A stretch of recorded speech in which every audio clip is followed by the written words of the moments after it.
बहुत से लोग सोचते हैं कि विश्वास रखने वाला व्यक्ति कम सोचता है, लेकिन सच्चाई इसके बिल्कुल उलट है। सांसारिक लोग बिना सोचे जीते हैं। वे जीवन से ऐसे गुजर जाते हैं जैसे तितलियां, और विनाश की ओर ऐसे दौड़ते हैं जैसे पतंगे आग की ओर। पर परमेश्वर का अनुग्रह इंसान को सबसे पहले सोचने वाला बनाता है। सोच की कमी अधिकांश लोगों के नाश का कारण है। वे उद्धार को ठुकराते नहीं, बस उसे नजरअंदाज कर देते हैं। परंतु भले लोग विचारशील होते हैं, क्योंकि विश्वास सोच का अंत नहीं है, वो सोच का पवित्रीकरण है।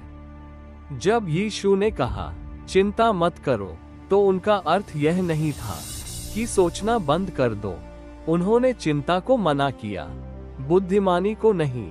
एक सच्चा मसीही अपने विचारों को हल्के में नहीं लेता।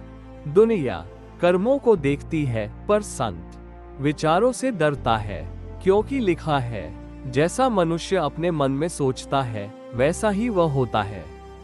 पाप पहले विचार में जन्म लेता है, फिर शब्द बनता है और अंत में कर्म। इसलिए नया जन्म पाया हुआ मनुष्य अपने विचारों के प्रति संवेदनशील होता है। अगर कोई अशुद्ध विचार पक्षी की तरह मन में उड़ भी जाए, तो उसकी आत्मा कांप उठती है। वो जानता है इच्छा की छोटी सी चिंगारी भयानक आग बन सकती है।